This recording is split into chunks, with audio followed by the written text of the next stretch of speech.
পটুয়াখালী জাতীয় সংসদ নির্বাচনে প্রতীক বরাদ্দের সাথে সাথেই জোরালো হয়েছে জেলার 4টি আসনে নির্বাচন। জেলায় আছেন কয়েকজন হেভিওয়েট প্রার্থী। নিজের জয়ের ব্যাপারে তারা প্রত্যেকেই আশাবাদী। আহসানুল কবির রিপনের তথ্য ছবিতে প্রতিবেদন। প্রতীক বরাদ্দের সাথে সাথে পটুয়াখালীর 4টি আসনে জোরালো হয়েছে নির্বাচনী প্রচার। জেলার 4টি আসনে রয়েছেন হেভিওয়েট কয়েকজন প্রার্থী। তবে পটুয়াখালী 1 আসনে শক্তিশালী প্রতিদ্বন্দ্বী না থাকায় সাবেক মন্ত্রী ও বিমান বাহিনীর প্রধান আলতাফ হোসেন চৌধুরী কিছুটা নিশ্চিন্ত।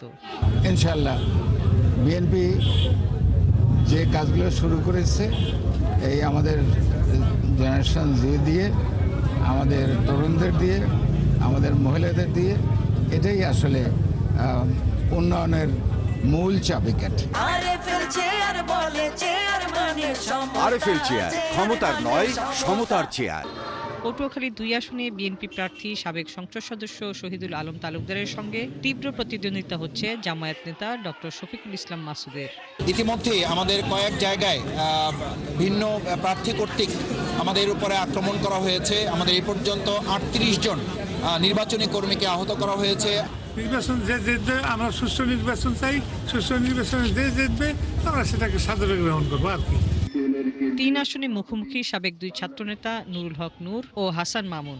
বলা হচ্ছে এই আসনের নির্বাচনই সবচেয়ে জমজমাট। মানুষ যদি আমাকে গ্রহণ করে, বিশেষ করে গলাচিপা 10 মিনার 7 লক্ষাধিক মানুষ এবং প্রায় 4 লক্ষ ভোটার, তারা যদি আমাকে গ্রহণ করেন, মূল্যায়ন করেন, আমি তাদের প্রতি কৃতজ্ঞ থাকি। এখানে তারা প্রার্থী দেয় নাই, যদি একজন স্বতন্ত্র প্রার্থী হয়েছেন, কিন্তু তার যে আচরণ কথাবার্তা সেটি দেখলে পরিষ্কার যে তিনি মূলত নির্বাচন করতে আসেন নাই, তিনি নির্বাচন বানচাল করার জন্য বা নির্বাচনী পরিবেশ ঘোলাটে করার জন্য এলাকায় আসছেন। 4 আসনে বিএনপি প্রার্থী এবিএম মোশাররফ হোসেন ত্রিমুখী লড়াইয়ের মুখে পড়েছেন। তার সঙ্গে প্রতিদ্বন্দ্বিতায় আছেন বিএনপি থেকে ইসলামী আন্দোলনে আসা মোস্তাফিজুর রহমান ও আওয়ামী লীগ থেকে খেলাফত মজলিসে আসা ডাক্তার জহির উদ্দিন আহমেদ। এদিকে একটি সুন্দর ও অবাধ নির্বাচন অনুষ্ঠানের ব্যাপারে জেলা আইন শৃঙ্খলা বাহিনীর নেয়া বিভিন্ন পদক্ষেপের কথা জানালেন পুলিশ সুপার। আমরা আশা করব যে এখানে যারা প্রার্থী আছেন, একটা সুন্দর নির্বাচন দেওয়ার জন্য আপনাদের যে কমিটমেন্ট, সেটাই আমাদের আইন শৃঙ্খলা রক্ষার জন্য বড় একটা অনুপ্রেরণা।